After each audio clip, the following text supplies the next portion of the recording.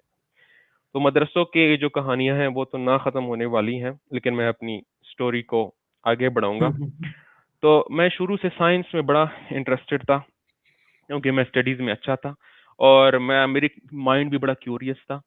तो मैं सोचता था खुदा तो इनफाइनाइट है, खुदा तो बहुत कॉम्प्लेक्स है। मतलब यूनिवर्स को देख के, ये फूलों को और ये यूनिवर्स की इन्फिनिटी को देख के, चाँद को देख के, खुदा तो मतलब इनफाइनाइट है, और खुदा हुँ, जितना कॉम्प्लेक्स है हम तो सोच नहीं सकते। तो अगर अल्लाह इतना कॉम्प्लेक्स है, खुदा नहीं अल्लाह, तो अल्लाह ने जो बुक लिखी हुई है कुरान, वो तो बहुत ज़्यादा कॉम्प्लेक्स होगी। तो हुँ, मैं 4th या 5th क्लास में था। ज़ाकिर नाइक जो थे, वो तो ये इस्लाम और साइंस को बड़ा डिस्कस करते हैं। अभी मतलब पहले भी बड़ा करते थे। तो उनकी बुक्स हैं साइंस एंड कुरान और कंपैरेटिव रिलिजन्स, तो मैं वो भी उस वक़्त पढ़ता रहता था। क्योंकि मुझे हमेशा से ये था कि कुरान में तो ना ये क्वांटम मैकेनिक्स और ये इवोल्यूशन और ये इतनी कॉम्प्लेक्स कॉम्प्लेक्स चीजें लिखी हुई हैं कि हम समझ ही नहीं सकते। जिस तरह ये हजरत अली जो कि इस्लाम के चौथे खलीफा हैं, उनसे एक रिवायत है कि अगर मैं सूरह फातिहा की तफसीर लिखने लग जाऊं तो 70 ऊंट जो हैं वो किताबों से भर जाएंगे, फिर भी तफसीर खत्म नहीं होगी। तो मैं तो हुँ, कुरान को इस तरह समझता था कि औज़ु बिल्लाहि मिनश शैतानिर रजीम के पता नहीं 1 करोड़ मतलब होंगे और इसके अंदर कोई क्वांटम मैकेनिक्स समाई हुई होगी। तो मैं हुँ, हमेशा से ना उस चीज हुँ, को लेके चलता था। अब एक हदीस है, ये क्योंकि हमारा माशरा भी पाकिस्तान में मिसोजिनिस्टिक माशरा है, औरतों को ऑप्रेस रखा जाता है और हमारा कबायली माशरा तो बहुत ज्यादा ऑप्रेसिव है। तो वो हदीस बड़ी मौलवी बयान करते थे कि मर्द का मतलब हस्बैंड का अपनी वाइफ के ऊपर इतना हक है कि हस्बैंड को कोई जख्म लग जाए और वो वाइफ जो है उसे लिक करने लग जाए, उससे जो पीप निकलती है उसको लिक करने लग जाए और वो पीप खत्म हो जाए, फिर भी उस मर्द का औरत के ऊपर हक जो है वो खत्म नहीं होगा। हाँ, हक खत्म नहीं होगा, उसका तो मुझे एहसान ये कभी भी खत्म नहीं कर सकती। ऐसा ही है। तो मुझे बड़ी हुँ, इसको ना मैं हमेशा क्योंकि इस्लाम को बहुत लॉजिकल समझता रहा था कि मुझे इससे बड़ी प्रॉब्लम थी कि यार ये क्यों इतना ज़्यादा हक है? मतलब मैं इसकी लॉजिक ढूँढने की कोशिश करता रहा। कभी मैं सोचता था फीमेल्स के जो सेक्सुअल डिज़ायर है उसको मर्द सैटिस्फाई करते हैं, इसकी वजह से ज़्यादा हक है। लेकिन इस हदीस से ना मुझे शुरू से थोड़े मसले मसाइल थे। और हुँ, दूसरी बात ये कि मेरे जो नाना अब्बू थे, क्योंकि मैं उनकी तरफ रहता था, वो वहाबी थे। और दूसरे हमारे जो मतलब हमारे जो आस-पास के लोग थे वो हनफी थे, तो हमें लोग काफ़िर कहते थे, कि ये लोग काफ़िर हैं। इस्लाम के अंदर इतनी इख्तिलाफ़ात हैं। हमारी एक अपनी मस्जिद थी, उसमें सिर्फ़ मैं और मेरा नाना नमाज़ पढ़ते थे और कोई नमाज़ पढ़ने नहीं आता था, क्योंकि वो कहते थे ये सारे काफ़िर हैं। और एक बचपन से हुँ, एक बड़ा फ़नी सा वाक़या है कि मैंने एक दफ़ा नाइकी की शर्ट पहनी हुई थी। नाइकी जो अमेरिकन ब्रांड है, पता नहीं नाइकी की थी या नहीं थी, लेकिन ऑब्वियसली पाकिस्तान में हुँ, तो डुप्लीकेट्स मिल जाती हैं। तो जो हुँ, नाइकी उसके ऊपर लिखा हुआ था। तो मुझे ये लड़के स्कूल के कहते रहे कि नाइकी का मतलब होता है नो इस्लाम अन किंगडम अर्थ। नाइकी इस वजह से बनाया गया है। तो वहाँ पे इतनी कॉन्स्पिरेसी थ्योरीज हैं कि उनको बस हर चीज़ में इस्लाम नज़र आता है। तो मुझे कहते तुम ये पहनोगे तो तुम काफ़िर बन जाओगे। अब इस्लाम को और मुझे हमारे घर में क्योंकि तफसीरें वगैरह पढ़ी हुई होती थी, तो तफसीर इब्न कसीर जो कि इस्लाम की मतलब कुरान की सबसे मशहूर और सबसे वो ऑथेंटिक वो कहा जाता है तफसीर है, मैं उसको भी कभी कभार पढ़ लेता था। लेकिन मुझे ना वो बड़ी डम्ब सी लगती थी, क्योंकि उसने बड़ी सिंपल सिंपल सी बातें लिखी हुई होती थी, हदीसों के रेफरेंसेस, मतलब बहुत हुँ, सिंपल सिंपल सी, मतलब कि जैसे कोई बंदा ना कहानी सुना रहा है।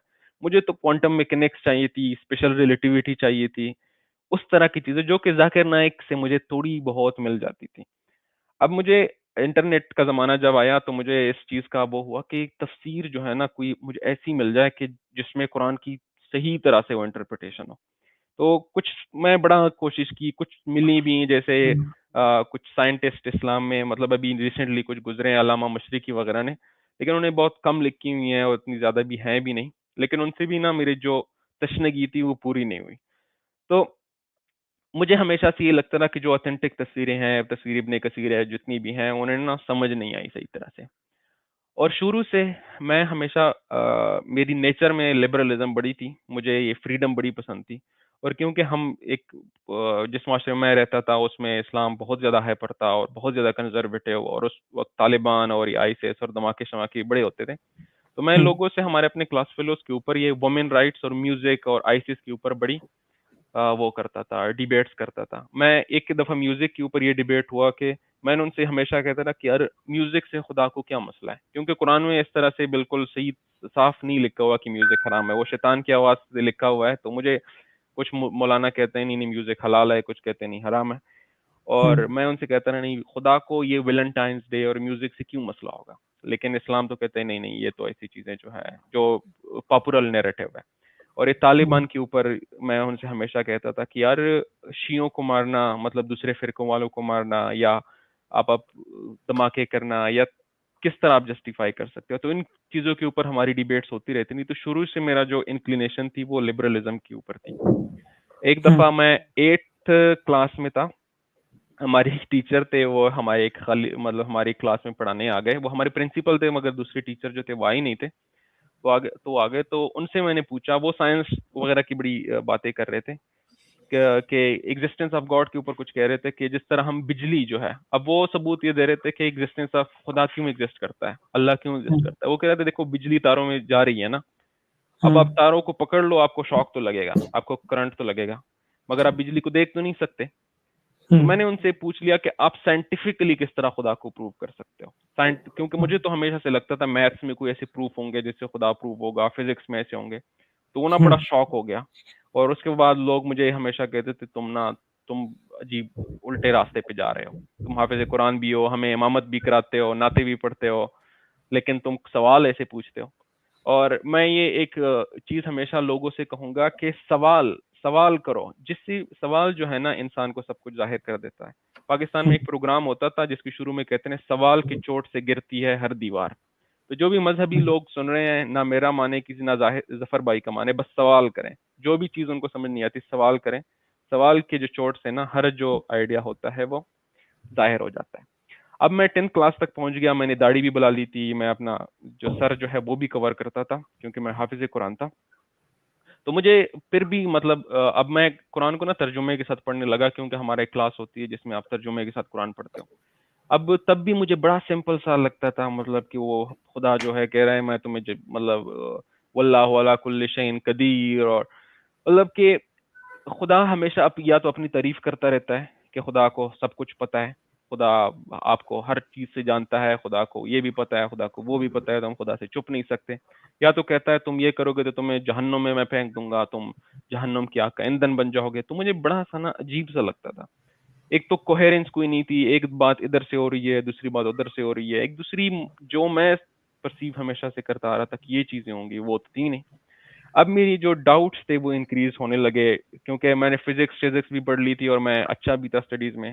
तो मैं लॉजिकली चीजों को देखने लगा। मैंने अभी तक की इस तरह से एक फॉर्मल लिटरेचर नहीं पढ़ा था इस चीजों के हवाले से, मैं खुद अपने दिमाग से मतलब ये लॉजिकली क्वेश्चन करता था। एक जो कुछ सवालात मेरे जहन में आते रहे मैं वो बयान करूंगा। पहले तो सबसे मसला ये था कि यार खुदा ने इतनी रिलीजन्स भेजे ही क्यों। पहले जुडाइज्म भेजा, मतलब 1,24,000 अनबिया भेजे, खुदा जो कहता है, या हुँ, हदीस में है बिलीव। तो खुदा को इतने हुँ। भेजने की क्या जरूरत थी। ये तो खुदा खुद ही कंफ्यूजन क्रिएट कर रहा है कि मतलब एक एक दफा जुडाइज्म भेज ली, फिर क्रिश्चियनिटी भेज ली, फिर इस्लाम भेज दिया। अब खुदा और खुद भी फिर भी आज पूरी दुनिया में सब मुसलमान नहीं है। उसके बाद ऐसा भी ही है। 75% आबादी जो है वो नॉन मुस्लिम है। यानी ऐसा अल्लाह ही का तो है। पूरा मिशन ही फेल हो गया, ऐसा इतने ही है। सारे नबी भेजने के बाद।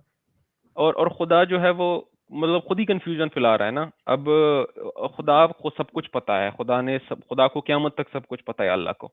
तो अल्लाह को तो चाहिए था एक ही रिलीजन भेज देता जिसमें क़यामत तक सारी प्रोबेबिलिटीज करा देता, तो अपडेट करने की जरूरत ही ना पड़ती। तो उसे पता नहीं हुँ, था कि क्या जो बाइबल है वो क्रिश्चियन चेंज कर देंगे।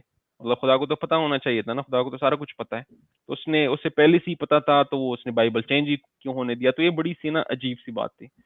और दूसरी दूसरी बात ये थी कि कुरान में है, और कुरान में तो खैर कुरान ना एक बात वैसे है, कुरान को अगर आप सिर्फ अकेले पढ़ोगे ना तो आपको कुछ समझ नहीं आएगा। क्यों कुरान वो कहते हैं ना, हद कुरान हदीसों और ये इंटरप्रिटेशन के पास लोड़ी लंगड़ी मतलब लोली लंगड़ी है। फिर आपको सही नहीं बात। समझ आएगा हुँ, कि किस तरह से, क्योंकि कुछ वो बात नहीं एक समझ जगह कुछ आएगा। हाँ, हम्म और तुरंत ही दूसरी जो वर्ड्स आती है ना, उसमें बिल्कुल आउट ऑफ कॉन्टेक्स्ट कुछ भी आ जाएगा। पहला ये मतलब बात किसी और चीज़ की चल रही है और जो अगली ऐसा लाइन ही है। होगी उसमें किसी और चीज़ की बात स्टार्ट हो जाएगी। आप समझ ही ऐसा नहीं ही है। सकते क्या होगा।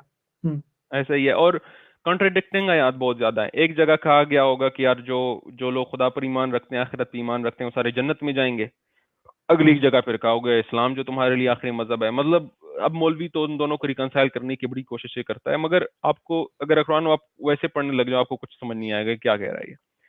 अब कुरान में जो वाजिब मतलब जो इस्लाम की सेंट्रल टेनेट है कि जो नॉन मुस्लिम है वो जो है वो जहन्नम में जाएंगे सारे।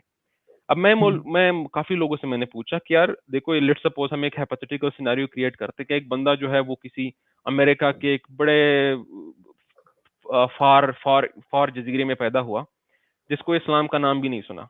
मतलब उसे इस्लाम की तालीम पहुंची नहीं, क्योंकि अमेरिका में जैसे कोलंबस ने अमेरिका दरियाफ्त कर लिया था, तो वहाँ के जो इंडिजिनस लोग थे उनको तो दुनिया ने देखा ही नहीं था। तो मोहम्मद का पैगाम उन तक कैसे पहुंच चुका होगा। तो खुदा उनको किस बेसिस के ऊपर जहन्नम में भेजेगा। तो हुँ, इस चीज का जवाब जो है लोगों के पास नहीं था कि यार ऐसे भी लोग तो है ना। और जिस तरह इस्लाम की, मैं उनसे ये भी पूछ रहा जिस तरह इस्लाम को आजकल पोर्ट्रे किया जाता है, मतलब क्यों लोग आएंगे इस्लाम की तरफ? इस्लाम को तो ऑब्वियसली जितने मसले मसाइल हैं लोगों को तो पता, मतलब लोगों को तो पता है इस्लाम किस तरह का रिलीजन है, चाहे गलत है या सही है, लेकिन लोग क्यों इस्लाम की तरफ आएंगे? तो खुदा किस बेसिस के ऊपर उनको जहन्नम में लेके जाएगा?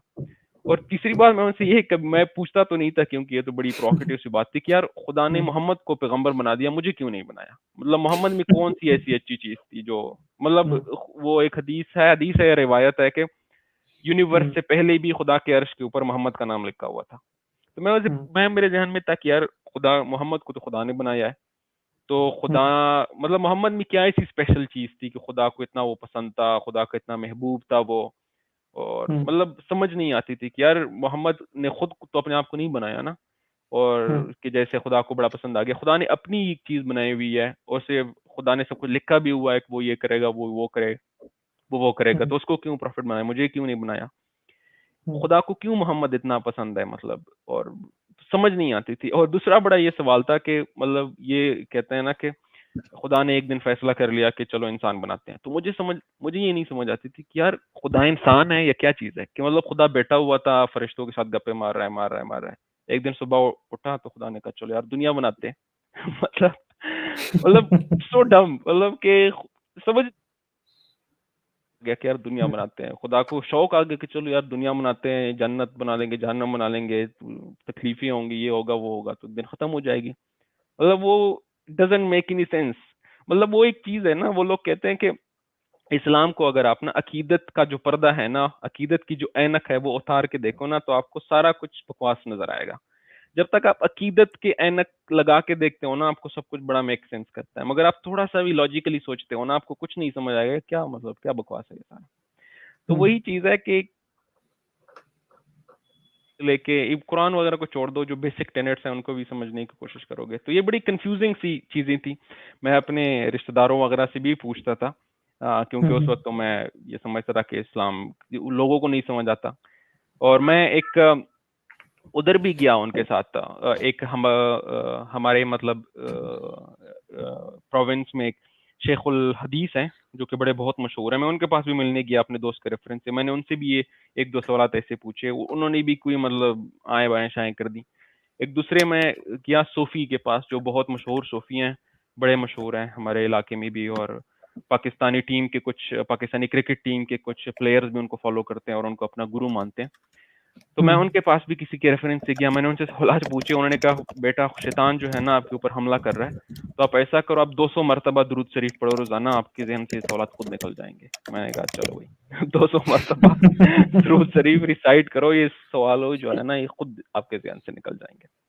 हुँ, तो ये सारी जो कंफ्यूजन्स थी, और दूसरा ये फ्री विल के ऊपर, क्योंकि मैं बायोलॉजी और ये इवोल्यूशन को बड़े इंटरेस्टिंग से पढ़ता था, तो मुझे ये आइडिया था कि जो इंसान के डिसीजंस हैं वो हुँ, आउटसाइड फैक्टर्स की वजह से बहुत ज्यादा इफेक्ट होते हैं। हमारी अपब्रिंगिंग जो है, हमारा एनवायरनमेंट, हमारी जेनेटिक्स, मतलब अभी भी साइंस जो है वो 5 साल के बच्चे के सारे टेस्ट टूस्ट करके सारे टेस्टोस्टेरोन और स्ट्रेस हार्मोन्स और उनकी जीन्स को देख के बता सकता है कि बच्चे के इंक्लिनेशन किस तरह से हैं, किस तरफ है।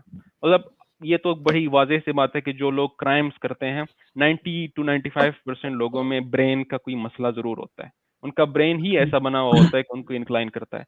तो मुझे लगता था कि यार अगर आउटसाइड फैक्टर्स की वजह से हमारे डिसीजंस जो हैं वो इफेक्ट होते हैं, तो खुदा किस तरह जस्टिफाई करेगा कि यार इसने जो है गुनाह कर लिया।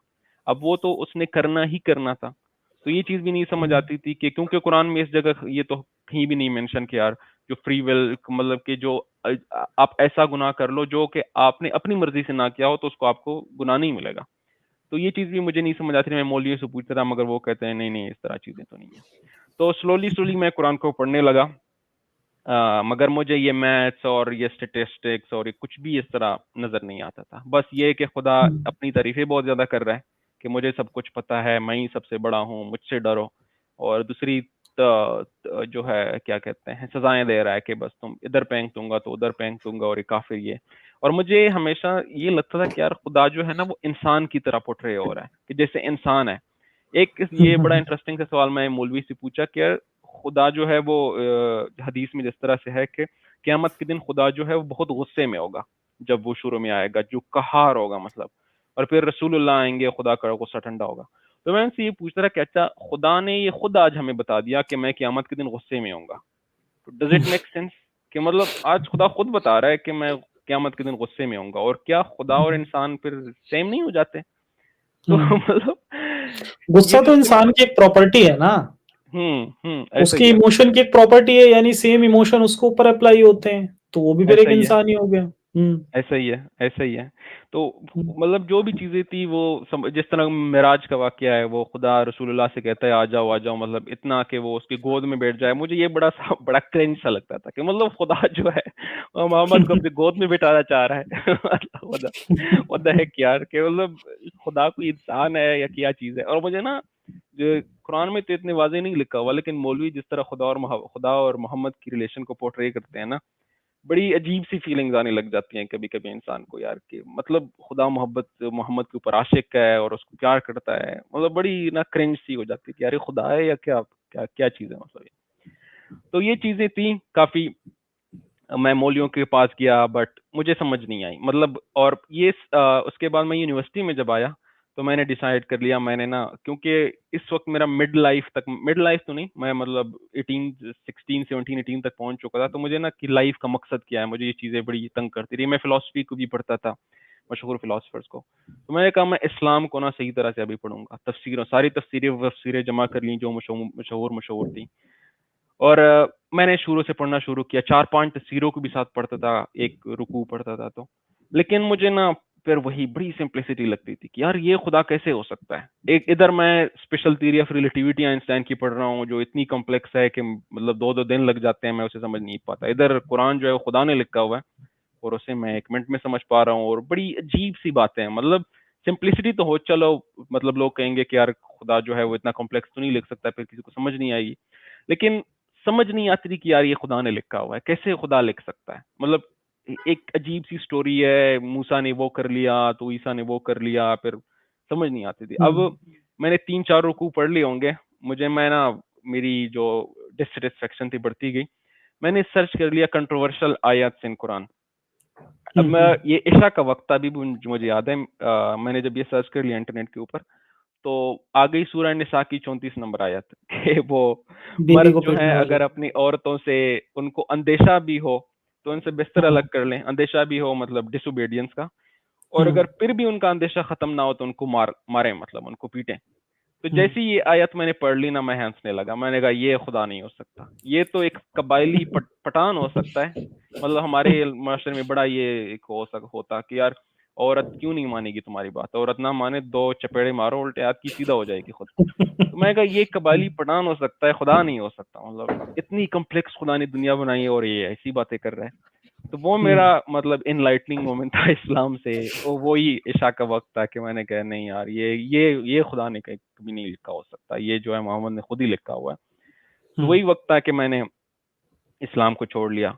और उसके बाद मैं तो एग्नोस्टिक बन गया, क्योंकि ऑब्वियसली, और एक आपको शौक सा लगता है कि आपने जो बचपन से, मैं मतलब 18 साल का था, बचपन से जो कुछ भी पढ़ा हुआ है, जिस चीज के ऊपर भी आपने बिलीफ रखा हुआ है, वो सारा कुछ उड़ जाता है। मतलब कि हुँ, आपके पास जो मीनिंग होती है ना जिंदगी की, क्योंकि रिलीजन जो है वो तो ऑब्वियसली मीनिंग देता है आपको, तो वो सारा कुछ उड़ जाता है। हुँ, तो वो शौक तो लगता है आपको, और आपको एक सहारा चाहिए होता है उस वक्त। तो मैं उस वक्त इग्नोस्टिक बन गया। मुझे लगता था खुदा तो है, क्योंकि मैं हमेशा साइंस का बहुत फॉलो करता था। तो मैंने ये खुदा के आर्गुमेंट्स पढ़ना शुरू कर दिए कि खुदा, व्हाई डज गॉड एग्जिस्ट।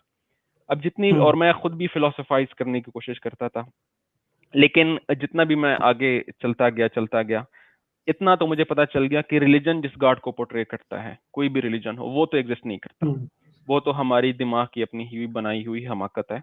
क्योंकि इंसान की जो थॉट की लिमिटेशंस हैं, और रिलीजन तो ऑब्वियसली जो इंसान ने पिछले ज़मानों में इजाद किए हैं, उस वक्त तो इंसान इतना स्मार्ट भी नहीं था, इतनी टेक्नोलॉजी भी नहीं थी। तो जो भी खुदा उसने इजाद किया हुआ है जिस रिलीजन ने, उसमें इंसान की ही सारी क्वालिटीज हैं। वो कोई इस तरह सुपर नेचुरल सी चीज नहीं है। वो इंसान की जितनी क्वालिटीज हैं उसी उसी को ही उसके अंदर इंटीग्रेट किया हुआ है, बस सिर्फ उसको पावरफुल बना दिया है कि ये सबसे पावरफुल है। तो इस हुँ, नतीजे पे मैं पहुंचा कि जो रिलीजियस गॉड है वो तो एग्जिस्ट नहीं करता। लेकिन जो फिलोसोफर्स हैं, जैसे स्पिनोजा, गॉड ऑफ स्पिनोजा बड़ा मशहूर है, आइंस्टाइन भी उसमें बिलीव करता था, इलन मस्क वगैरह भी उसका कहते हैं। तो जैसे पैंथीइज्म कहा जाता है कि हाँ, हुँ, कोई हायर पावर हो सकता है जो इस यूनिवर्स को चला रहा है, बट वो बहुत कॉम्प्लेक्स है कि हुँ, ना हम उसे समझ सकते हैं, ना वो इस तरह से है कि मैं खुदा से मांगू यार खुदा आप ना मुझे अच्छी सी जॉब दिला दो, तो खुदा मुझे जॉब दिला देगा, वो ऐसा खुदा नहीं है। तो it did make a bit of sense, लेकिन वो उससे फिर एक वो कहते हैं एक एग्नोस्टिक एथियज्म कहा जाता है। मैं उस तक अभी उसमें या बिल्कुल फुल एथियस्ट के दरमियान हूँ कि हाँ हो सकता है पावर हो, लेकिन वो पावर हो सकता है डार्क मैटर की सूरत में हो सकता है वो सब एटॉमिक पार्टिकल्स क्वार्क्स की सूरत में हो, लेकिन हमारा ज़हन जो है वो अभी उसे परसीव नहीं कर सकता। तो हुँ, और एक बात ये कि मैं क्योंकि साइंस में हमेशा बड़ा बिलीव करता था, तो मैं जब इन साइंटिस्ट को पढ़ता था, खासकर आइंस्टाइन को या दूसरे फिलोसफर्स को, स्पिनोजा को और डीकार्ट को, और इवन इलॉन मस्क को देखता था, और वो खुदा को जब रिफ्यूज करते रहे मुझे बड़ी तकलीफ होती थी यार कि क्यों खुदा को रिफ्यूज करते हैं। और मुझे उस वक्त ये लगता था कि इनको ना समझ हुँ, नहीं आती खुदा की, इनको इस्लाम पढ़ना नहीं आता। और हमारे मुआशरे में हर जगह कहा जाता है कि यार एक गैर मुस्लिम था, उसने कुरान पढ़ना शुरू किया, तो उसने एक ऐसी डिस्कवरी कर ली कि वो मुसलमान हो गया। तो मुझे हमेशा से लगता रहा कुरान पढ़ेंगे ना, इनको चट्टी कदम समझ में आ आ जाएगा। जाएगा, समझ आ हुँ, जाएगा। और हुँ, जैसे बहुत अजीब अजीब से किस्से हैं कि एक म्यूजिशियन था, वो हुँ, उसने कुरान जब पढ़ा तो उसने कहा कुरान जो है वो परफेक्ट म्यूजिकल नोट्स में है। पता हुँ, नहीं ये हुँ, हुँ। स्टोरी कहाँ से इन्होंने इजाद कर दी हुई है। और इस तरह बहुत सी मतलब और कहानियां हैं कि वो एक एक मैथमेटिकल मिरेकल्स भी हैं उसके हाँ, अंदर ऐसा ही है, कि ऐसा ही है। हाँ, मैथमेटिकल मिरेकल्स हैं और मैथमेटिकल सीक्वेंसेस हैं और सारी आयत की हुँ, जो मतलब बस खुद ही अपनी सी ही चीजें बनाई हुई हैं। और अगर आप उन चीजों को पढ़ोगे ना और आप अकीदत की जो ऐनक है, इवन अकीदत की ऐनक ना उतारोगे भी ना, आपको समझ आ जाएगा। वो जैसे कुरान की कुछ हुँ, तफसीरें हैं, जैसे हमारे पाकिस्तान के एक मैथमेटिशियन है, उन्होंने लिखी है तफसीर।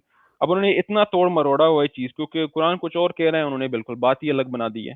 उन्होंने ये लिखा हुआ है, हुँ। इस वर्ड का तो ये मतलब होता था पुराने जमाने में, अब इस वर्ड का तो मतलब अजीब अजीब तरह की किस्से मशहूर हैं।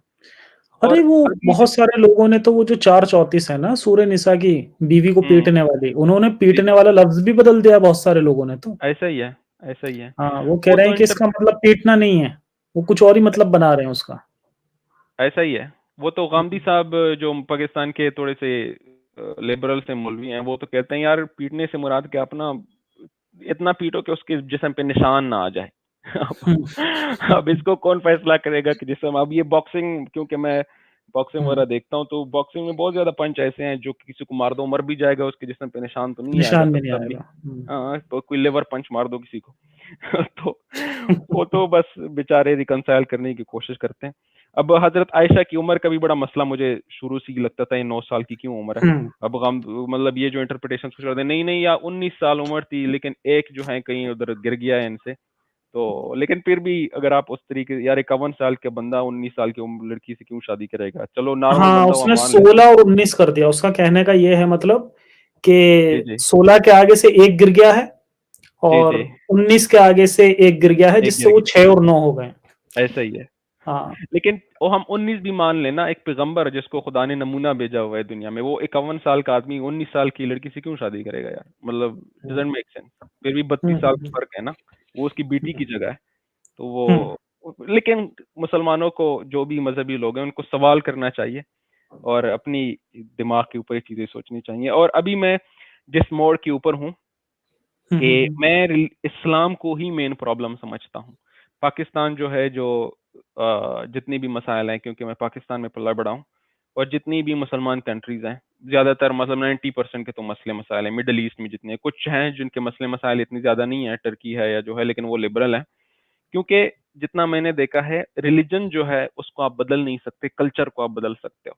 कल्चर जो है वक्त के साथ इवॉल्व हो जाता है, लेकिन रिलीजन का मसला ये है कि आप इस्लाम को थोड़ा सा डेवलप करने की कोशिश करोगे तो फिर तो आप सीधा जहन्नम में जा रहे हो। और मसला इस्लाम का ये है कि मैं इस्लाम को एक पॉलिटिकल रिलीजन समझता हूँ। पॉलिटिकल रिलीजन का मतलब कि मोहम्मद को शुरू से ना दुनिया फतह करने हुँ, का बड़ा शौक था। आप सारी हिस्ट्री पढ़ लो, मतलब मदीने की हिजरत कर ली, वहां पे सारे फौज जमा करनी शुरू कर दी, जब से ही फौज बन गई तो मक्का फतह कर दिया, उसके बाद रोम फतह कर दिया, ईरान फतह कर दिया। तो इस्लाम एक हुँ, पॉलिटिकल रिलीजन है। अब दूसरे रिलीजन कंपैरिजन में देखो, क्रिश्चियनिटी वगैरह, वो उतने पॉलिटिकल नहीं है जिसका हुँ, नजर भी आता है आजकल। और इस्लाम का सबसे बड़ा मसला जो कि है वो है निफाज इस्लाम, कि निफाज शरीयत, कि शरीयत को हमने नाफिज करना है इस दुनिया में।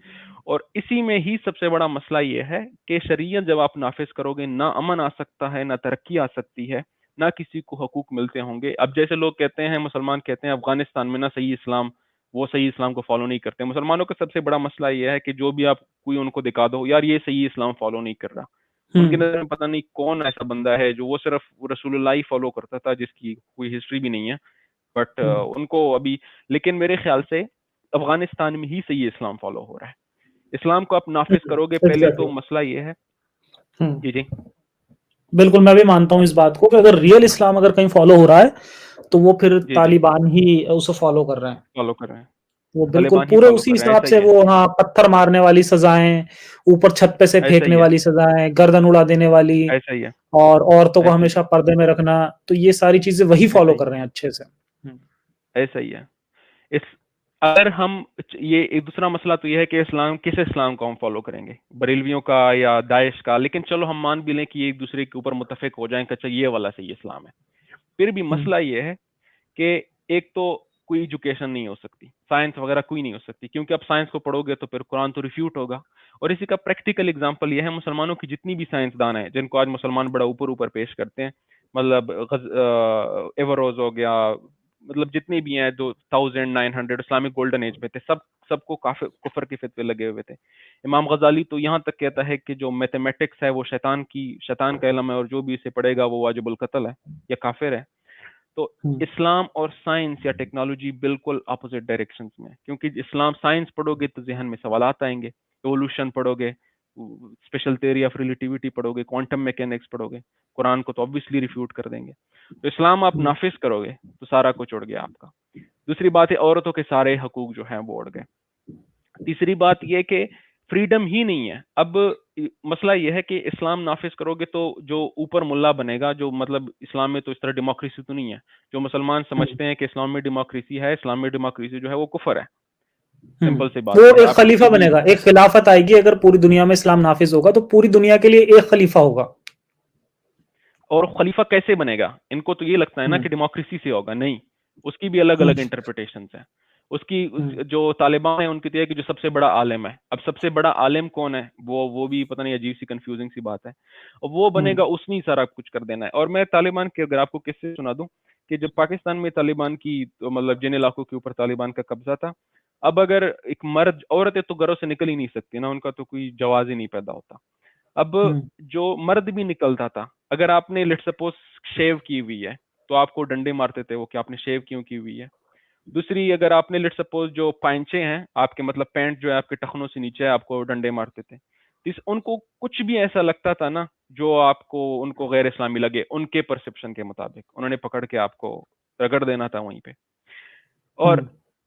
तो मैं समझता हूं कि जब तक इस्लाम जो है, खासकर दूसरे रिलीजन्स की तो मैं बात नहीं करूंगा, इस्लाम जो है, जब तक लोगों के जहनों से उस तरह से सवाल नहीं होता इसके ऊपर, जब तक इसको डिस्कस नहीं किया जाता, और जब तक इसको पर्सनल रिलीजन नहीं बनाया जाता। पर्सनल रिलीजन का मतलब यह है कि इसको जब तक ये हुकूमत और निफाजी शरीयत, उस वक्त तक मुसलमानों के प्रॉब्लम्स का हल का शुरू भी नहीं हो सकता। पाकिस्तान का हम्म। सबसे बड़ा मसला ये है कि रिलीजन की जो, और मसला ही रिलीजन में ये है कि मतलब जैसे मेरे भी काफी दोस्त थे जो कि, मतलब मेरे रिश्तेदार भी रह चुके हैं जो कि तालिबान के साथ लड़ने जाते थे, और कुछ तो अच्छा। ऐसे थे जो कि खुदकश बनने के लिए भी तैयार थे। मेरे हम्म। भी जिंदगी में एक ऐसा स्टेज आया जब तालिबान बहुत ज्यादा ऊपर थे, तकरीबन ये 2011-12 की बात है। तो हमारे हम्म। इलाकों में बहुत ज्यादा नातें होती थी, नात का मतलब, नात तो नहीं कह सकते, नज़में होती थी, जिहादी नज़में। अब वो हम्म। इतने, वो आपको ऐसा गर्माती हैं आपका खून, क्योंकि आपको सीधा कहेंगे कि यार आप ये करोगे ना, जिहाद करोगे तो खुदा जो है आपको शराब पिलाएगा जन्नत में। और अपने हाथों से। मुसलमान के लिए इससे ज्यादा बड़ी तो कोई चीज नहीं होती ना, कि खुदा जो है वो हम्म। आपको शराब पिलाएगा, और हम्म। आप जो जन्नत में सबसे वो ऊपर सबसे मकाम आपका सबसे होगा। हाँ, जो और सबसे दूसरी बड़ी, ये जो कि जन्नत के भी उन्होंने वर्जन बना रखे हैं, जो सबसे बड़ी जन्नत होगी, ऐसा ही है। सबसे ऊपर वाली, ऐसा ही है। उसमें अल्लाह अपने हाथ ऐसा ही से है। शराब पिलाएगा। हम्म। हाँ हाँ हाँ। और मसला और दूसरी बात यह है कि आपको ना कोई मेहनत नहीं करनी, आपने बस अपना मतलब बंदूक लेनी है। और उस वक्त हम्म। क्योंकि अफगानिस्तान में अमेरिका के खिलाफ जिहाद हो रहा था, और उनको बस मारना है, अगर आप मर गए तो आप सीधा जन्नत में पहुंच जाओगे।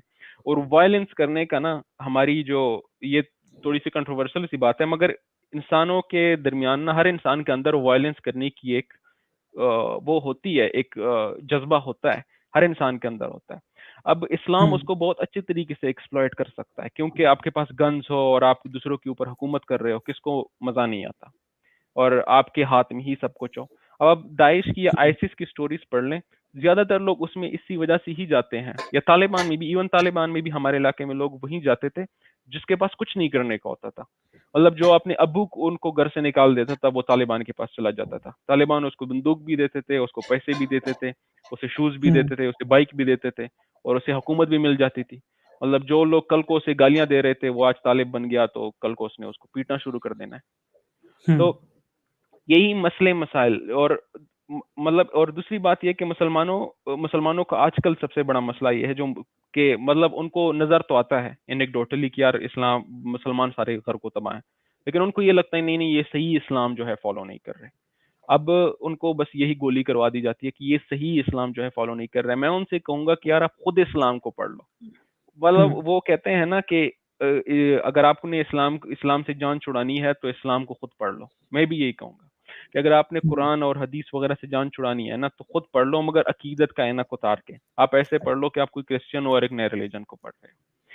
तो लेकिन मैं एक इस चीज को बड़ा अच्छा समझता हूँ, जैसे जफर भाई हैं और बहुत ज्यादा ये पाकिस्तानी मुल्हिद है, इंडिया में भी काफी हुँ, यूट्यूबर्स हैं जो कि इस चीज को प्रमोट कर रहे हैं, और जो कि बहुत ज्यादा अच्छी बात है, और लोग एथियस्ट बन रहे हैं। इवन दो कि मैं एक बहुत कंजर्वेटिव माशरे से हूँ, और हुँ, उस इलाके से हूँ जहाँ पे टेररिज्म और इस चीज का गढ़ था, लेकिन वहां पे भी लोग एथियस्ट बन रहे हैं, क्योंकि इस चीज की इस्लाम की जो गलत, उस चीज को गलत को, और वायलेंस को, और मतलब वो लोग देखते हैं, अमेरिका को देखते हैं, यूके को देखते हैं, और इधर इस्लाम को देखते हैं, तो उन्हें समझ नहीं आता कि यार क्या कर रहे हैं। तो मैं हुँ। बहुत अप्रिशिएट करता हूँ आपके चैनल को और जितने भी लोग सुन रहे हैं। तो ये थी मेरी story. Thank you so much. अगर आपके पास कोई सवाल हो करने को, तो मैं आई विल बहुत be free to take that. Thank you. बहुत-बहुत शुक्रिया और सवाल तो वैसे पहला मेरा आपसे यही था कि जैसा आपने ये टाइम चलो कम रह गया, मैं इससे स्लेवरी और इससे आयशा से रिलेटेड क्वेश्चन थे, ख़ैर छोड़ें। आप मुझे ये बताएँ कि ये पाकिस्तान में इस समय एक्स मुस्लिम्स की क्या सिचुएशन है? क्योंकि मैं बताऊँ मेरे पास इतने सारे ईमेल्स आते हैं और जी, जी। मेरे पास अभी लगभग 10-12 लोगों के ईमेल्स आ चुके होंगे, जो वहाँ ऐसा से ही। भागना चाहते हैं। जी, जो जी। इस्लाम छोड़ चुके हैं, उनकी सिचुएशन बहुत ख़राब है वहाँ पे और ऐसा ही किसी है। न किसी रीज़न से मतलब किसी को पता चल गया है कि वो इस्लाम छोड़ चुके हैं, तो उनकी जो लाइफ़ है, वो खतरे में है। ऐसा ही तो है। हाँ, तो क्या सिचुएशन वहाँ पर आप किसी को जानते हैं क्या कि जो मतलब कुछ लोगों को आप जानते हैं जो एक्स मुस्लिम बने वहाँ पर और क्या उनके साथ हुआ और किस तरह के क्या-क्या उन्हें प्रॉब्लम्स का सामना करना पड़ता है? बिल्कुल, ये बहुत अच्छा सवाल है, क्योंकि मैं 18 साल की उम्र में एथियस्ट बन चुका था, और 25 साल तक मैं पाकिस्तान में रहा। मतलब हुँ, 7-8 साल मैंने वहीं गुजारे। पाकिस्तान में रहने का मतलब, एथियस्ट होके रहने का सबसे बड़ा जो प्रोटेक्टिव बैरियर है, वो आपने अपना मुंह बंद रखना है, और खासकर हुँ, हुँ, ब्lasphemy नहीं करनी। आप खुदा के ऊपर जो भी क्वेश्चन उठा लो कर लो, जो भी पाकिस्तानी एथियस्ट सुन रहे हैं या इंडियन, ब्lasphemy कभी नहीं करनी। मोहम्मद के ऊपर कुछ नहीं कहना है, क्योंकि ये आपको ना मरवा देगा ये चीज। मोहम्मद के ऊपर कुछ नहीं करना, और इस्लाम के ऊपर आप जितनी भी सवाल उठा लो कर लो। और दूसरी बात ये कि आप कुछ, पाकिस्तान में खासकर ये रिलेवेंट है कि आप रिलीजन को प्रैक्टिस ना करो। मतलब कोई भी आपसे ये नहीं कहेगा जुम्मे की नमाज, मतलब हम, मेरी भी दोस्त हैं जो मुसलमान है, जुम्मे की नमाज भी नहीं पढ़ते हो। आप मतलब एक फनी तरीके से उस चीज को पोर्ट्रे करो कि यार हाँ जुम्मे की नमाज पढ़ते हैं। वो जैसे इस्लाम में है कि आप तीसरा जुम्मा नहीं पढ़ोगे तो आप काफिर हो जाओगे, तो आपको यार तीसरा जुम्मा मैं पढ़ लूंगा तो काफिर कम अज कम नहीं होगा। लेकिन बस ब्लेस्फेमी का ख्याल रखना है। और सवाल आजकल हर कोई उठा रहा है। मेरे हुँ, भी, हुँ, जैसे हुँ, मैं फेसबुक पे, मेरे कम अज कम ना, मेरे तकरीबन 800 से 900 दोस्त होंगे फेसबुक के ऊपर, और उसमें 200, मैं को मतलब मुहतात अंदाजे ना 150 से 200 पाकिस्तान के एथियस्ट या लिबरल लोग हैं। काफी ज्यादा लोग हैं अभी मेरे अपनी ही दोस्त जो मेरे साथ पल्ले बड़े, वो भी एथियस्ट हैं, पाकिस्तान में रह रहे हैं। लेकिन मैं इस चीज का, फिर इसको चीज को ब्लेस्फेमी कभी नहीं करनी, मोहम्मद के ऊपर कोई क्वेश्चन नहीं उठाना, क्योंकि हुँ, मुसलमानों का जो वीक पॉइंट है ना, एक्लीज हील है, वो मोहम्मद है। खुदा के ऊपर उठा लो बेशक, कुरान के ऊपर उठा लो, मोहम्मद के ऊपर कुछ हुँ। नहीं करना। पाकिस्तान में अगर आप मोहम्मद के ऊपर कुछ कर लोगे ना तो आपके लिए मसला बनेगा। दूसरा, किसी डिस्कशन करते हुए आप फेस टू फेस हुँ, डिस्कशन करो, व्हाट्सएप और इन चीज़ों के ऊपर ना करो, क्योंकि आपके डॉक्यूमेंटेड एविडेंस होता है। और खासकर शुरू में ये मसला होता है, जब मैं भी शुरू में बना था, जब मुझे भी एनलाइटमेंट हुई थी, तो मुझे बड़ा हुँ, शौक हुँ, था कि यार मैं लोगों से डिस्कशंस करूँ और लोगों को प्रूव करूँ आप क्या बुलशिट फॉलो कर रहे हो। मसला ये है, रिलीजन जो है ना, मेरी बहुत से दोस्त हैं जो बहुत ज्यादा इंटेलिजेंट हैं मगर वो हाइपर रिलीजियस हैं। रिलीजन जो है वो इंटेलेक्चुअली लोगों को जस्टिफाइड नहीं होता, वो इमोशनली जस्टिफाइड होता है। उनको हुँ, इमोशनली इनके साथ कनेक्शन होता है। तो इस वजह से लोगों को आप कभी भी फोर्स ना करो, लोगों को कभी भी आप इस चीज की तरफ पुश ना करो कि नहीं नहीं आप गलत फॉलो कर रहे हो। उनसे आप सवाल करो कि यार ये सवाल जो है मुझे बहुत ज्यादा तंग कर रहा है। आप जैसे, मैं भी बहुत लोगों को ऐसे पूछ रहा कि यार ये एवोल्यूशन और ये चीजें ये मुझे बड़ा तंग कर रही है, आप मुझे जरा समझाओ। तो जब आप उनसे सवाल पूछोगे ना, ज्यादा चांसेस है कि वो भी खुद उस सवाल की वजह से डिस्टर्ब होंगे, और यही चीज जो है ना वो उनको उनको इस तरफ लेके जाएगी। तो पाकिस्तान में अब मतलब उस तरह से तो तादाद नहीं है, कोई डॉक्यूमेंटेड फिगर्स भी नहीं है कि कितने लोग हैं, लेकिन मेरे ख्याल से आप 1% या 0.5% तक लोग जो हैं, अगर एथियस्ट नहीं है, इस्लाम के ऊपर सवाल बहुत बढ़ चढ़ के वो उठाते हैं। और खासकर जैसे मैंने आपसे पहले कहा, उन इलाकों के लोग जहाँ पर रिलीजन बहुत हाइपर था। हाइपर का मतलब बलोचिस्तान और केपी के और कबायली इलाका जात में, जहाँ पे उन लोगों ने रिलीजियस के डिवास्टेटिंग इफेक्ट्स देखे हैं, वहाँ पे लोग बहुत ज्यादा सवाल उठा रहे हैं। तो बस ब्लास्फेमी का ख्याल रखना है और बस लोगों से सवालात करते जाओ। मैंने भी बड़े सवाल किए, मैंने खुदा की एग्जिस्टेंस के ऊपर भी मौलवियों से सवाल पूछे हैं, मुझे कभी इस तरह से फेस नहीं है। मगर आप मोहम्मद के ऊपर सवाल करोगे ना कि आयशा से तो 9 साल की उम्र में शादी कर ली, फिर आप मसले में पड़ोगे। हुँ, हुँ, हुँ, हुँ, एग्ज़ैक्टली। चलिए मैं 1-2 सुपर चैट्स ले लेता हूँ। आफिफ जी जी। ख़ाजा जी कह रहे हैं कि Taliban thinks severe punishment are deterrent to crime, but in reality it creates a hellish society in which no one wants to live. Exactly. देखो ये किसी को अच्छा नहीं लगता कि इस तरह की सज़ाएँ दी जाएँ कि किसी के हाथ काट दिए जाएँ चोरी करने पे या किसी की गर्दन काट दी जाए। ऐसा तो ही है। इस तरह की सोसाइटी में कोई भी नहीं रहना पसंद करेगा। एक मेरे ख्याल से अगर एक कोई साउंड माइंड का इंसान है, कम से कम वो तो नहीं रहना पसंद करेगा। अच्छा, एक मेरे ख्याल से मैं अम, इसके ऊपर ये कमेंट हुँ, करूंगा, पसंद करने की बात तो चलो बाद में है। हुँ, ट्रॉमा बहुत ज्यादा होता है। मैं भी एक वीडियो, हुँ, मतलब मेरे अपना ये एनेक्डोटल एविडेंस है, एक बंदा मास्टरबेट कर रहा था, तालिबान ने उन्हें हुँ, पकड़ लिया। उस बंदे को हुँ, उन्होंने इतना मारा, इतना जानवरों की तरह मारा, वो बेचारा ना मतलब उठने चलने फिरने के काबिल नहीं रहा। ये जो हुँ, पनिशवेयर पनिशमेंट्स है ना, हाथ काटने वाले और मारने, इससे इतना ट्रॉमा होता है ना सोसाइटी में, और यही लोग बढ़ते हैं और यही लोग वो ट्रॉमा इन्फ्लिक्ट करते हैं बच्चों के ऊपर और वल्नरेबल पॉपुलेशन के ऊपर। क्योंकि हुँ, तालिबान के ऊपर तो उनको कुछ कह नहीं सकते, वो तो स्ट्रांग है। तो ये एक इंटर जनरेशनल ट्रॉमा, और इतना वायलेंस है मतलब ये इन सोसाइटीज में कि बच्चे जो हैं, मतलब 12-12 10-10 साल के बच्चे अपनी अम्मा को मारते हैं, अपनी माँ को जानवरों की तरह मारते हैं। हमारे हुँ, मतलब अभी अभी एक वाकया अफगानिस्तान, क्योंकि मैं अफगानिस्तान में भी रिश्तेदार हैं, तो वहां पे एक वाकया हुआ कि एक औरत जो थी वो अपने घर से निकली, तो उसका जो बुर्का था, मतलब वो अफगानिस्तान का बुर्का अगर किसी ने देखा, वो औरत को पूरा कवर करता है, तो वो उसके हुँ, सर हुँ, से हुँ, कहीं गिर गया। उसके जो बांजे थे वो सीधा आ गए और उसे वहीं पे कत्ल कर दिया। और ये बताइए। ऑनर जो है हुँ, ना, ये ऑनर किलिंग्स, ये ऑनर जो है ये बहुत ज्यादा इमोशनल चीज है। ऑनर का मतलब कि मेरी जो बहन है या मेरी जो माँ है या मेरी जो बीवी है, अगर किसी ने उसको देख लिया तो ये मेरी इज्जत के ऊपर दब्बा है। और ये चीज इतनी इमोशनल है, ये मतलब मेरी मैनलीनेस के ऊपर दब्बा है, मैं मर्द हूं ही नहीं अगर किसी ने इस तरह कर लिया। और यही चीज इस्लाम की वजह से ना और री होती है और री होती है, क्योंकि इस्लाम तो वही कहता है ना कि मर्दों औरत जो है वो मर्दों की, मतलब मर्द जो है उनके ऊपर हाकिम है। और तो हुँ, अगर किसी की सिस्टर या किसी की माँ या किसी की बहन या किसी की बीवी जो है वो गुनाह करती है और मर्द उसे नहीं रोकता, तो मर्द जो है उसको अजाब होगा, उसे गुनाह होगा। और ये जो हुँ, ऑनर किलिंग्स है ना, ये बहुत बड़ा मसला है, और ये मतलब लोगों की जिंदगी ये जीरन कर देते हैं। जिस बंदे ने कत्ल किया हो वो भी पूरी जिंदगी ट्रॉमा में, हालांकि उसने भी तो बहुत हुँ, बड़ा गुनाह कर लिया। जिस बंदे को, और उस जो खातून को मार दिया, उसको अपनी बेटियों के सामने मार दिया, उसकी बेटियां उसे देख रही थी, और उसकी जो एक बेटी है वो भी बोल नहीं पाती ट्रॉमा की वजह से। इतना हुँ, मसला है मेंटल हेल्थ इलनेसेस का। मैं आपको ये थोड़ा सा टॉपिक से याद की बात है, मेंटल हेल्थ इलनेसेस का उन इलाकों में इतना मसला है, इतना मसला है, हर तीसरा दूसरा बंदा एंग्जाइटी और डिप्रेशन का मारा हुआ है। इसकी वजह से ड्रग हुँ, इब्यूज बहुत ज्यादा है हमारे इलाकों में। आपको पता होगा ओपियम अफगानिस्तान में कितनी उगाई जाती है, हर दूसरा बहुत बंदा एग्ज़ैक्टली। या तो हैश पीता है या ओपियम पीता है, क्योंकि नहीं लोग कोप कर पाते। ये सिर्फ एक फिसाड हुँ, लोगों ने बनाया हुआ है, क्योंकि मेंटल तालिबानियों हेल्थ ने के बारे इसी में का बिज़नेस करके इतना वो आगे पहुँच पाए हैं कि ऐसा ही उनका है, काम ही ऐसा ही यही है। था। हाँ, ऐसा ही है, जो ऐसा ही हथियार है। इन्होंने खरीदे हैं वो इन्होंने ओपियम बेच कर ही खरीदे हैं। ऐसा ही है, बिल्कुल ऐसा ही हम्म। बात है, ऐसा ही बात है। चलिए, नेक्स्ट जो है, मुबीना बानो कह रही हैं कि पर्सनल और general what is Islam, the concept can solve the problematic Islam. Personal और जनरल, सॉरी ये मैसेज वो नहीं हुआ था डिस्प्ले, हाँ। पर्सनल और जनरल से आई थिंक इनका शायद कहने का मतलब ये है कि एक तो लोग अपनी तरफ से कोई भी एक इस्लाम का वर्जन बना लेते हैं और हर किसी का अपना वर्जन है, और जी, जनरली जो है वो एग्जैक्टली कोई नहीं जानता कि क्या है, हर कोई अपना पर्सनली फॉलो कर रहा है। आजकल क्या हो रहा है ट्विटर पे, क्योंकि मैं ट्विटर पे इस समय काफी एक्टिव हूँ, तो मैं कोई भी पोस्ट करता हूँ ना, तो हुँ, उसके ऐसे ऐसे लोग बीच में मतलब जवाब लेकर आते हैं अपनी तरफ से, सबने अपना अपना बना रखा है।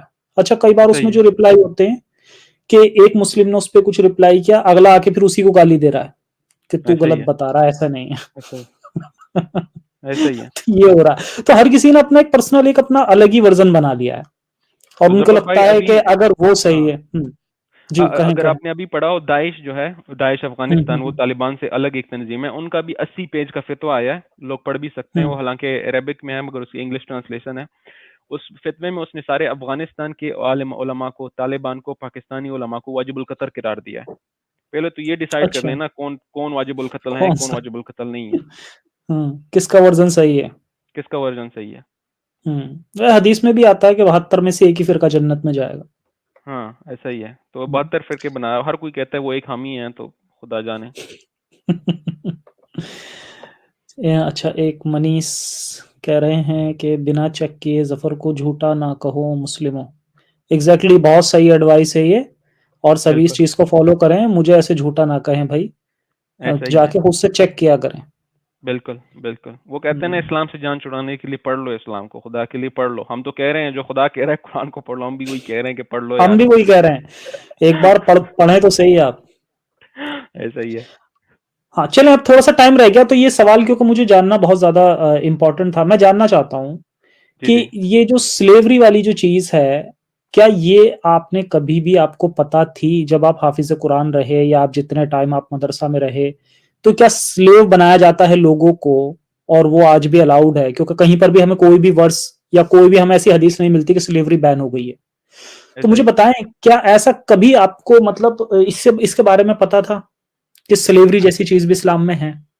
हाँ, एक एक चीज़ मैं कहूँगा जो आपने मेरे ख़्याल से पिछले एपिसोड में भी एक भाई ने कही थी कि इस्लाम को ना बहुत ज़्यादा खूबसूरती से पेश किया जाता है आजकल, हम्म, और वो चीज़ें डिस्कस की ही नहीं जाती जो कि मतलब कॉमन सेंस आजकल की दुनिया के हिसाब से बकवास है। स्लेवरी का हम्म, अब 99% मुसलमानों को नहीं पता होता। मुझे भी नहीं पता था। ये आयशा की एज का भी मुझे नहीं पता ना, मैं आजकल कुछ मुसलमानों से कहता हूँ ना कि आयशा की तो 9 साल उम्र थी, वो हैरान रह जाते हैं। लिटरली हैरान रह जाते हैं, और वो बहुत मतलब हाइपर रिलीजियस मुसलमान हैं, उनको नहीं पता होता। तो जैसे हमारे यहाँ ना मौलवी बहुत ज़्यादा कहते हैं कि ऐसी कुछ हदीसें हैं जिनको हमने डिस्कस नहीं करना, क्योंकि ना वो लोगों के लिए फिर प्रॉब्लमेटिक बन जाती हैं। तो ये चीज़ें डिस्कस नहीं करते, क्योंकि आजकल जिस तरह हम्म, दुनिया है, आजकल कौन स्लेवरी को जस्टिफाई करेगा? तो इस्लाम हम्म, को जिस खूबसूरत गुलदस्ते में ये मतलब बांध कर पेश करते हैं ना, उसमें इन चीज़ों को ये डिस्कस नहीं करते। मोहम्मद ने कितने लोगों को मरवाया है, मतलब खैबर के साथ क्या किया उसने, कितने लोगों को मतलब जुल्म ढाए हैं उसके ऊपर। मोहम्मद के तो सिर्फ वो बनु चेहरा बनु दिखाया कुरैजा जाता है। वालों के साथ में। ऐसा ही है कि हम्म, मोहम्मद का तो वो चेहरा दिखाया जाता है कि वो झूठी हदीस मान दी, कि वो हदीस तो है ही नहीं, कि एक औरत थी वो उसके ऊपर कूड़ा फेंकती थी और कूड़ा फिर मोहम्मद फेंकते उसका। थे। हाँ, वो जो मोहम्मद को मतलब ये परफेक्ट पेश करते हैं, वो चीजें नहीं बताते ये लोग जिससे फिर कंट्रोवर्सीज बने। तो ये चीजें आपको भी नहीं पता थी, स्लेवरी नहीं वाली पता थी, नहीं या पता, ये तो मुझे आयशा की बाद में उम्र? आके पता चली। ऐसा ही है। ओके। तो एक बार मैं फिर से बता दूं, अगर किसी को लगता है कि इस्लाम में स्लेवरी नहीं है, तो बहुत सारी वर्सेस हैं, और जी, उनका जी। रेफरेंस भी आपको मिल जाएगा। मेरी स्लेवरी पर काफ़ी सारी वीडियोस हैं, स्लेवरी की प्लेलिस्ट भी है, आप उसे भी ऐसा ही जाके है। मेरे चैनल पे देख सकते हैं। और उन्हें आप ठीक से, बात हो रही थी इस वाली कमेंट की जो इन्होंने भेजी थी, आप जाके उन्हें देखें, समझें, खुद से, एक बार खुद से चेक करें कि जो मैं बता ऐसा रहा ही हूँ है। वो सच में रियली एग्जिस्ट करती हैं वो चीज़ें इस्लाम में या नहीं। अगर मैं झूठ बोल रहा हूँ तो फिर आप बताएं, अच्छा आप जफर कमेंट भाई, मैं सेक्शन यहाँ में पे एक बताएं। छोटा सा जी। कमेंट ऐड करूंगा। आप हम्म, बेशक जफर भाई को ना सुने, आप इस्लाम के जो सबसे बड़े मौलवी हैं ना, डॉक्टर इसरार, उनको सुन लें। इससे हम्म, वो तो कहते हैं इस्लाम में इजाजत थी, लेकिन अभी जो है वो मामूमानत हो गई है। और आप हम्म, इवन 1940s तक बीबीसी की डॉक्यूमेंट्री है, अरब में तो स्लेवरी प्रैक्टिस होती थी। और वो उसमें हुँ, कीड़े भी किए हैं उन्होंने। अरब में पूरे हुँ, मेले लगते थे गुलामों के बेचने, और दाइश भी अभी लगा रही है। दाइश की नहीं लगाती शाम में ये औरतों, ये जो यजीदी औरतों को पकड़ती है, उनके मेले लगाती है और उनके मुजाहिदीन आते हैं, उनमें से चूज करके लेके जाते हैं। तो ये तो अभी हुँ, ये जो वेस्ट में तरक्की हुई है, लिबरलिज्म आई है, ये खत्म हुई है। ये तो पहले अभी 1940 तक प्रैक्टिस होती थी। ये कोई बीती एग्ज़ैक्टली। चुकी बात तो नहीं है। और दुनिया में सबसे लास्ट में अगर स्लेवरी खत्म हुई है, तो वो अरब देशों से खत्म हुई है, सही है। पूरी दुनिया में। बिल्कुल ठीक। बिल्कुल ठीक। हुँ, बिल्कुल ठीक। उसके और तो वो भी वीडियोस इसलिए मौजूद खत्म हुई हैं। थी क्योंकि हाँ, क्योंकि ये एक इंटरनेशनल लॉ आया था, जिसमें ऐसा ही स्लेवरी है। को बैन किया गया था। उसके प्रेशर पड़ा था कोई मेरे ख्याल से 15-20 साल बाद, उसके भी 15-20 साल बाद जाके उन्होंने इसे बैन किया है, ऐसा ही है। खत्म किया है। और ज़फ़र भाई, आपको एक वैसे फ़नी सी बात कह दूँ, टाइम हमारे पास ख़त्म हो रहा है, बट कि इस्लाम में स्लेव जो है उसके साथ सलाम करने का क्या तरीका है हज़रत उमर के मुताबिक? हुँ, आपको बताएँ पता है? मुझे? नहीं, अच्छा। मुझे इसकी नॉलेज नहीं है, आप बताएँ? स्लेवरी जो स्लेव होती है ना, लोंडी, उसको सलाम करने का तरीका यह है कि आप उसके ब्रेस्ट के ऊपर हाथ फेर दें। अच्छा। हाँ। और इस्लाम में हुँ, लोंडी की क्या सतर है? औरत की तो हुँ, सतर होती है ना सर से पाँव तक, लोंडी की क्या सतर है? हुँ। लोंडी ना अपने ब्रेस्ट को नहीं छुपा सकती। ये हाँ, हज़रत हाँ, हाँ, उमर की वो मुझे रिवायत है। पता है। ये तुम्हारा हुँ। क्या नाम है, ब्रेस्ट का हिस्सा और तुम्हारा नीचे कमर तक, ऐसा वो ही है। हमेशा वैसे ही, हाँ, वो न्यूड ही रहता था। तो उनका सतर जो है ऐसा ही है। दोनों का अलग-अलग है। हाँ, वो सही ऐसा कह ही रहे है। हैं आप। हुँ, तो ये भी लोग चेक कर लें, ये हुँ, बिल्कुल इसके रेफरेंसेस आपको मिल जाएँगे आराम से। हुँ, हुँ, हुँ, हुँ, बिल्कुल। चलिए, मैं चाहूँगा कोई लोगों के लिए कोई मैसेज देना चाहेंगे आप लास्ट में? मेरा तो वही है कि जो हुँ, भी इस्लाम हो, जो भी इर्रेशनल आइडियाज़ हो, उसको हुँ, सवाल करें। सवाल की चोट से गिरती है हर दीवार। और दूसरी हुँ, बात ये, किसी को भी ना कोई आइडिया रखता है, उसके ऊपर प्रोसिक्यूट नहीं करना। Freedom of opinion, freedom of speech होना चाहिए, लेकिन हुँ, फ्रीडम ऑफ हुँ, एक्शन नहीं होता। कोई भी गलत आइडिया रखता है, उस आइडिया से नफ़रत है, उस बंदे से नफ़रत नहीं है। एग्ज़ैक्टली। मोहब्बत का मैसेज बाँटें। मोहब्बत से जो प्यार से लोग आएँगे ना, वो नफ़रत से कभी नहीं आएँगे। बिल्कुल, बिल्कुल। हमें बीमारी को खत्म करना है, बीमार को खत्म नहीं करना। ऐसा ही है, ऐसा ही है, हुँ, ऐसा ही है। चलिए। बहुत-बहुत शुक्रिया उमर साहब, आप आए हमारे शो में, और रियली बहुत अच्छा शो लगा आज मुझे खुद भी। और आई होप, उम्मीद है कि लोगों को बहुत कुछ आपसे जानने और सीखने के लिए मिला। बहुत-बहुत शुक्रिया आपका जॉइन करने के लिए। ज़फ़र भाई, थैंक यू सो मच। और अ, अमन, मोहब्बत और खुशहाली। Thank you. चलिए, बहुत-बहुत शुक्रिया। ये हमारे उमर भाई थे, और जैसे कि इन्होंने कहा कि वेरीफ़ाई करें चीज़ों को, खुद से पढ़ें, समझें और रैशनल बनें। इसी संदेश के साथ में अपनी स्ट्रीम को ख़त्म करते हैं। एक बार फिर से बता देता हूँ कि भई, फ़ेसबुक वाला जो मेरा पेज है, उसे जाके सभी लोग फ़ॉलो कर लें जिनकी प्रोफ़ाइल है। उसका लिंक मैं नीचे अभी पिन कमेंट में डाल दूँगा। उसे ज़रूर फ़ॉलो करें जाके, क्योंकि उस पेज को अब मुझे आगे चलाना है, मुझे उस पे कंटेंट भी डालना है। तो ह स जब सारे के सारे प्लेटफ़ॉर्म पे हम बने रहेंगे और कल को एक हमारा प्लेटफ़ॉर्म बंद भी होता है, तो दूसरे प्लेटफ़ॉर्म के थ्रू हम फिर से जुड़ सकते हैं। तो ये इम्पोर्टेंट है, ये ज़रूरी चीज़ है। तो सभी अपना ख़्याल रखें, कट्टरता से बचें। इंसानियत हाफ़िज़।